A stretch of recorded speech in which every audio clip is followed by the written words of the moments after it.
This episode of the Boat Geeks is sponsored by The Boater's Guide, a free app for Pacific Northwest boaters. The Boater's Guide is adventure and information, right at your fingertips, right when you need it. Find your happy place with The Boater's Guide, a free download on your phone or tablet in the App Store and Google Play. All right, here's another very special episode of the Boat Geeks podcast, recorded live on location at the Port Townsend Wooden Boat Festival 2024.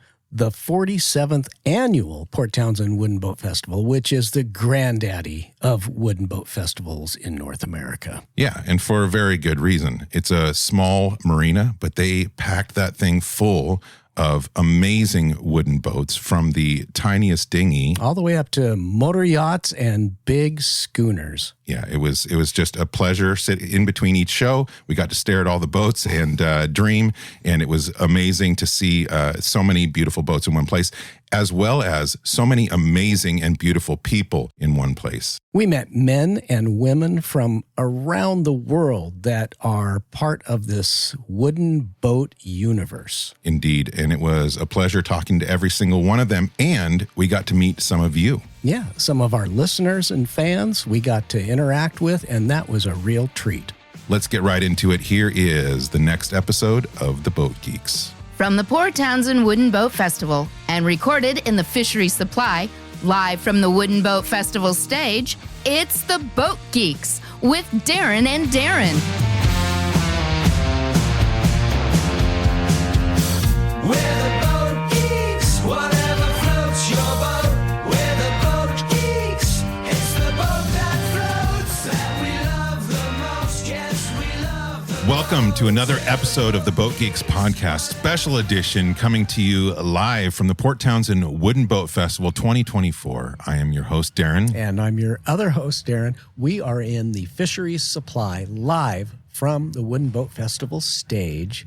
And our special guest, Yes. all the way from across the pond, Yep. is Obi with BlueTree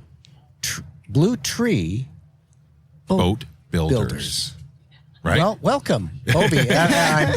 Maybe you could say that for us, because I just butchered it. No, BlueTree Boat Builders. Thank you. Oh, you say it really well. Do you have a website or social media or anything that We people... do. So Instagram and website, Okay. BlueTreeBoatBuilders.com. Okay, excellent. You were mentioning you're sleep deprived. We're sleep deprived, so bear with us on just pronunciation, enunciation, everything. We're doing our best, but how's the festival been for you so far? Are you having a good time? It's been amazing. Just looking at all the different boats, but also the interest, the smiles, and it's like eye smiles. Sorry, I went slightly American there. Eye. Is that not something you're used to? I know that's off-putting maybe for some people. Boat festivals, not. Yeah. Okay. Because boat people are happy people often. Yeah. So it is just this kind of total interest and engagement, which is, you can feel it in the air. Yeah, it's palpable, totally. It's natural here at the Port Townsend Wooden Boat Festival. It's not the same feeling at every boat show. And as Jake Beatty likes to say, this is not a boat show. It's a festival. Yes. And so there is a different vibe and a different energy, which we all thrive on. Well, how do you find the energy over here as compared to home, or the people, or just anything? The weather's a little similar today, right? Yeah, it's very similar today. So foggy. You can hear the horns over the water. There is a different. I'm trying to think how to say it Without insulting people, or without. I think it's an openness and so it's kind of arms open and willing to give you a voice, which I think is really, really needed. And I think it sounds like it's a Port Townsend specialty as well. I mean, there's definitely areas that are special, like Port Townsend. We happen to love where we are, and we think it's a very special place. Is this your first time in the U.S.? No, I've been to various other bits for weddings and randoms conferences. Yeah. But I've not experienced something like first time in Port Townsend. welcome. this end. Yeah. Mhm. So you gave a presentation this morning, right? I did, yes. And yeah. that went well? Mhm. Yeah. Well, hopefully. What was it about? What Yeah. were you talking about? So sustainable boat building. I had been a designer in my previous life, but also now, and decided to change tack and went to the boat building school in Lyme Regis in the UK, and just fell in love with wood. And it was, I'd expected to love the sailing or the rigging, that kind of thing, but just I'd never worked with wood before, hadn't had the opportunity in my life. And obviously, so I'd also done a ceramic design course as well as an interior design course. So it was this new material. You learn it's malleable, it will kind of move with you, and also you learn, I call it patience at a human kind of level, scale, or it's Patience is not something a lot of people have these days. I feel like over, a certain amount of decades, because of media and different things, people have run out of patience, and so I can totally see when you're a craftsperson, your skill level and the type of stuff, patience is necessary. Beyond just necessary, it's a virtue, and it's part of what you're doing, and probably very zen and so forth too. It's meditative, yeah. So it's flow, from I'm going to butcher his name, Chismahli Millet. Yeah. So We're not gonna be able to correct Said flow. that perfectly. So I apologize, but so it's this idea of working at a task that pushes you, but also that, you get into the zone.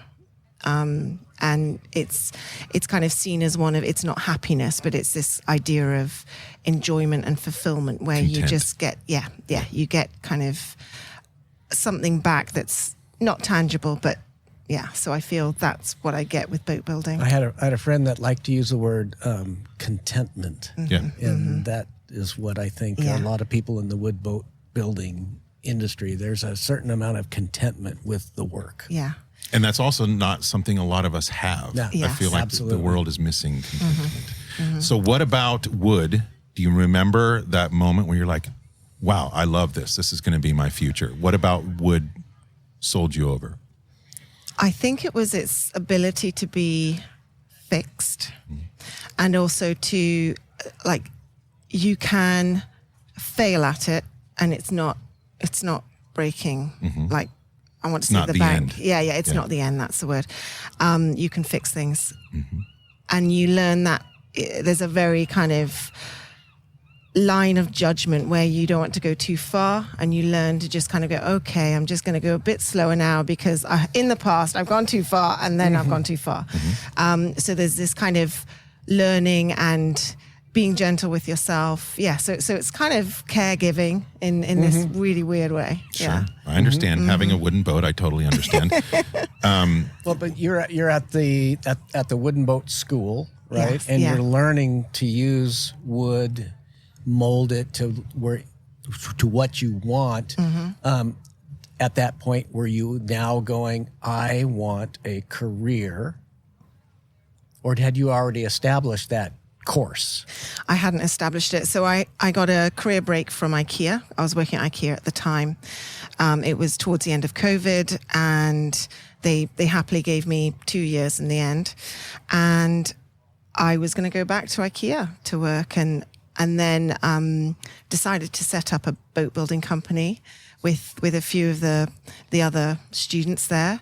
And we, looked at our values and how that would fit in with, what we wanted to do. Obviously, we'd learnt wood, but it was like, well, you don't have to necessarily do a wooden boat. You could, if we're wanting to choose sustainable materials, why wood? So we've looked at other materials as well, but we just think wood is this amazing material, but also regenerative material. We call it readopting wood because we think it is the future. And so we just were like, okay, let's do this. Sustainability is a given in everything that we try and do. And obviously there's there's things that there's judgments you have to make that say it's a cost thing or it's a Compromises. Compromises, or something's just about to come on the market, or you saw something 2 years ago that you're like, that's what I'm going to use when I get there, and you can't find it again. Which is very real. Yes, yeah.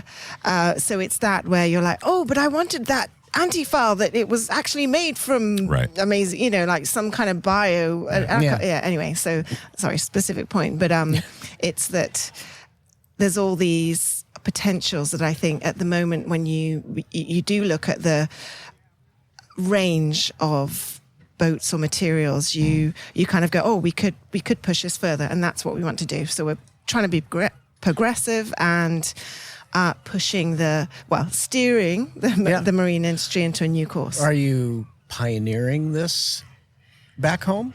So I would say pioneered. I'm not sure if we're pioneers because I think it's a bit full of yourself. Other people can say that about you, but you're not going to say it about you. Can we describe your company as a pioneer in sustainable boat building back home?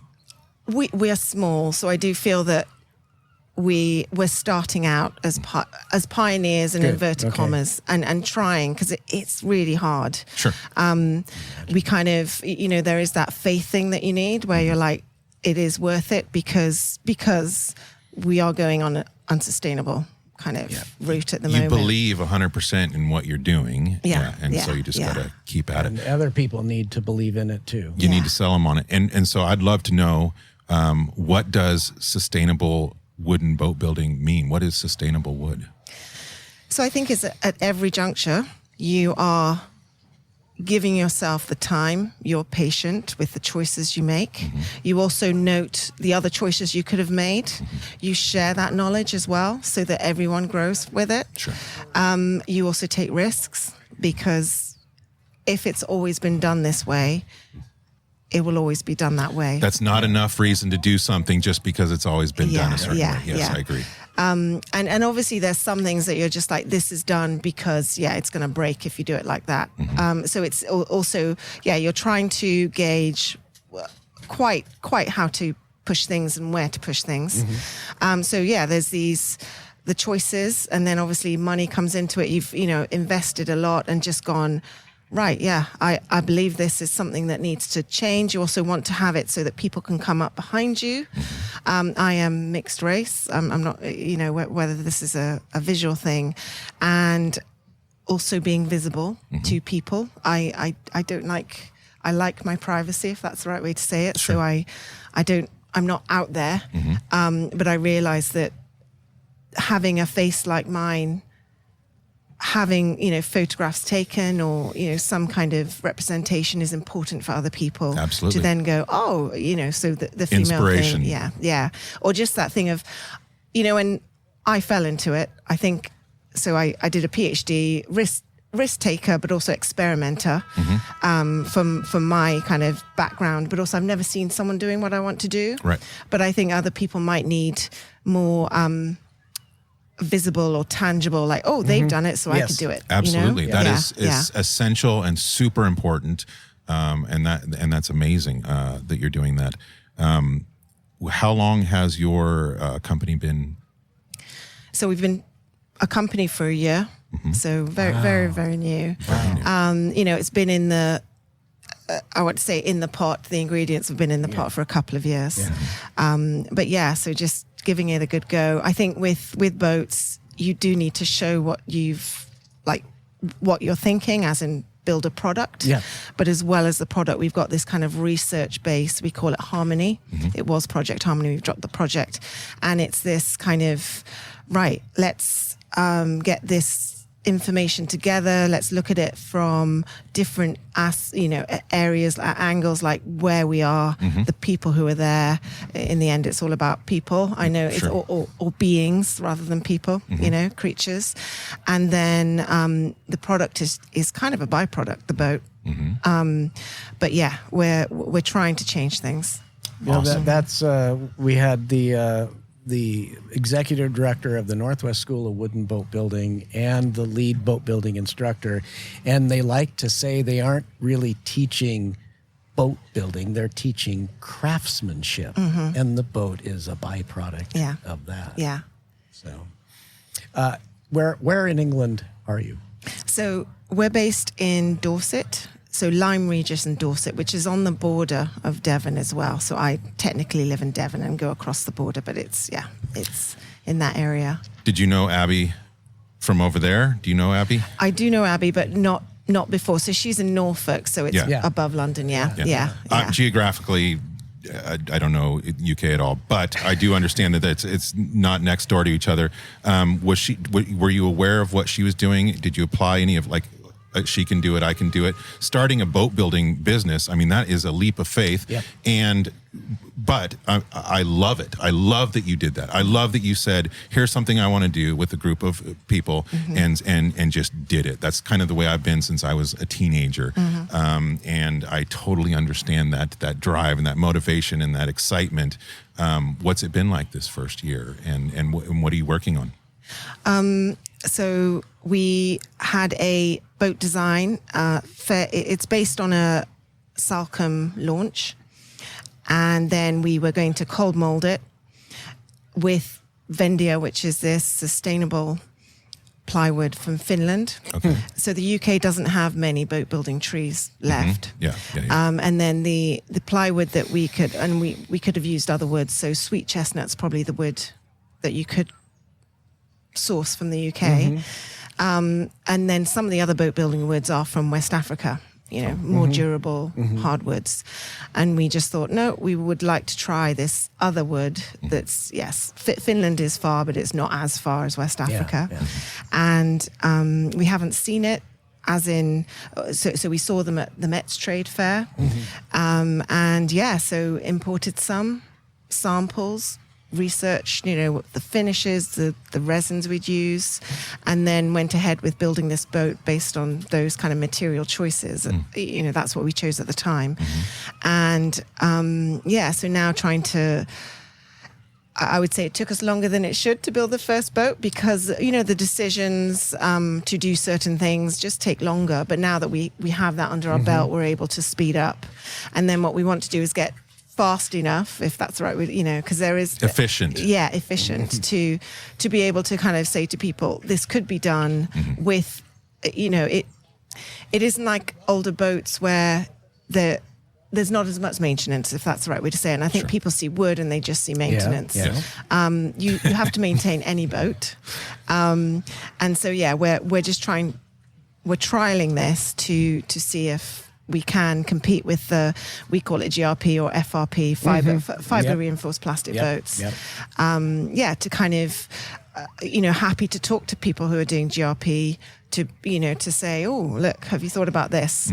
And I think it's a speed thing for people, or, the velocity, rather than, the patient one where you're kind of going, it's, once you've got the first one under your belt, you can make multiple ones, but it's made from this material that you're actually sequestering the carbon inside the boat. So that the carbon in that wood stays in that boat. And if that boat is maintained and it's not, if well or whatever, it's, it's going across generations. It's not a 30-year, 60-year lifespan, and then you have this massive issue with what you do when it's disposed.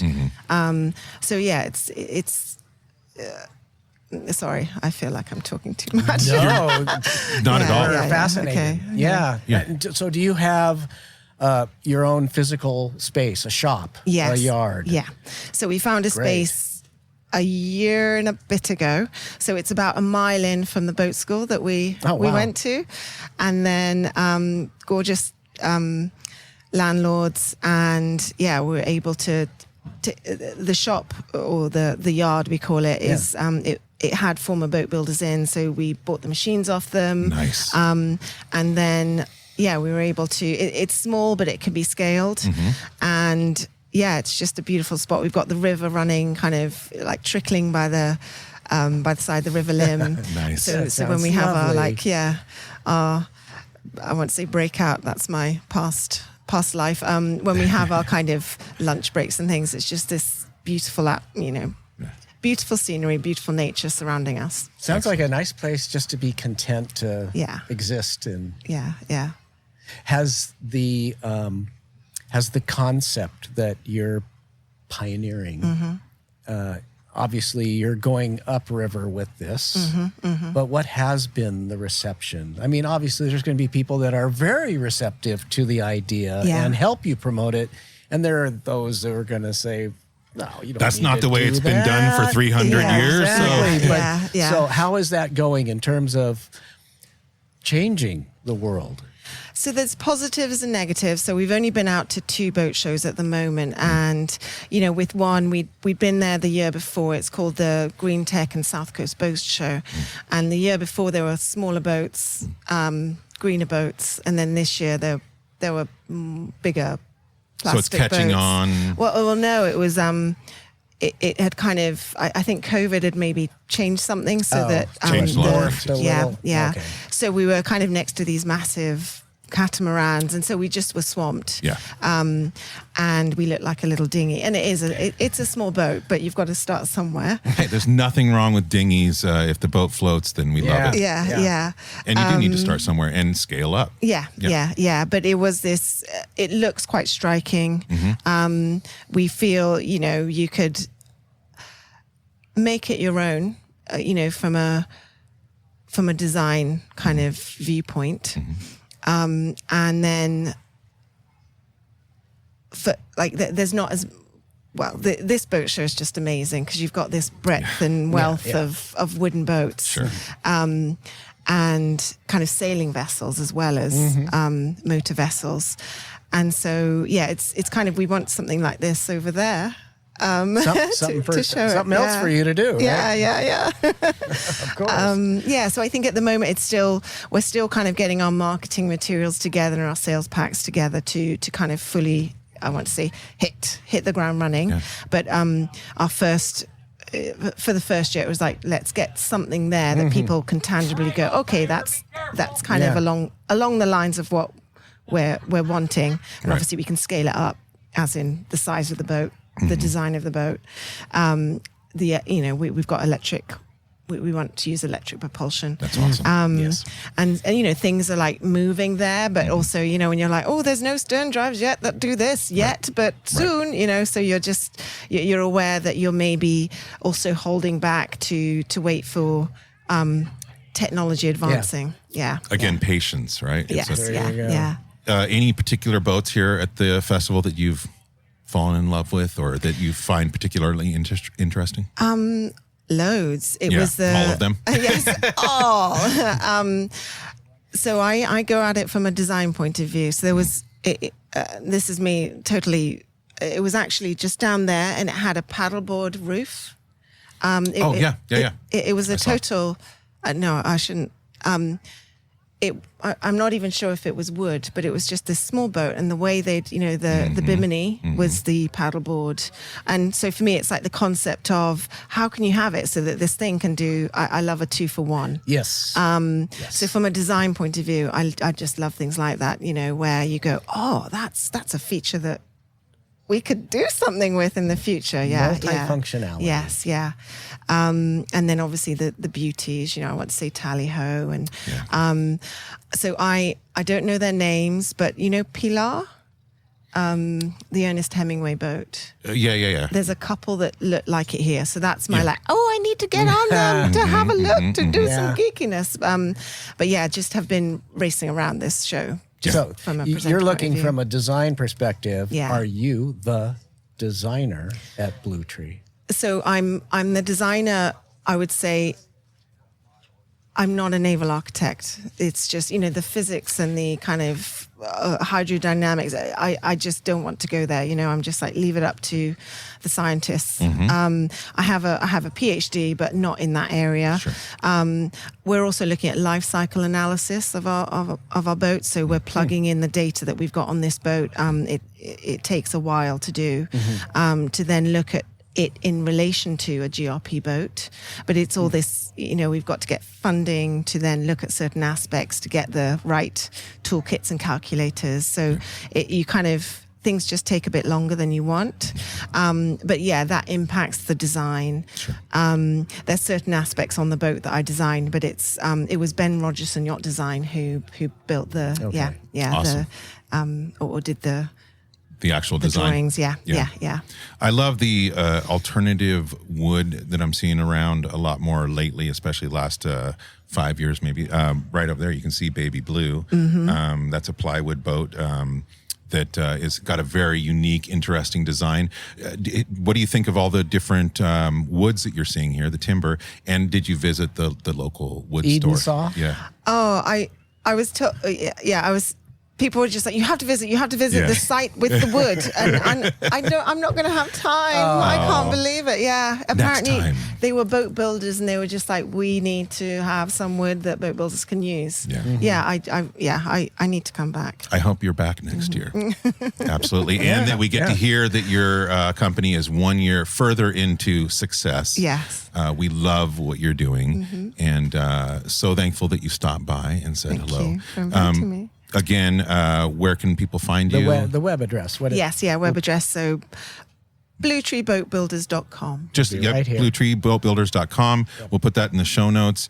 You are amazing. We're so happy that you all came from Europe and from other parts of the world. I feel like it has added a whole nother layer to this wonderful festival already. Yeah. I hope that you guys are back next year. And we will be following you and watching your success. And we're super excited about the future of sustainable boating. Sustainable everything. Everything. Our entire society. Yeah, needs obviously we needed to do it 20 years ago, but better late than never. And what you're doing is wonderful work. So thank you so much for being here. Thank you so much for being a part of the community and doing what you're doing. Stay strong. And we just really appreciate it. As they say here, keep up the good work. Yes, Well, absolutely. thank you as well, Darren's. Yes, Darren's. I like that. This has been another episode of the Boat Geeks podcast. And until next time, whatever floats your boat.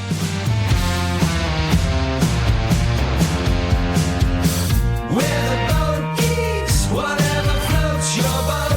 We're the boat geeks, it's the boat that floats that we love the most. Yes, we love the boats. We're the boat geeks, whatever floats your boat. Walk on the water, float on the sea, crossing the oceans between you and me. The wind in our hair, the salt on the breeze, bringing us closer, life on the sea.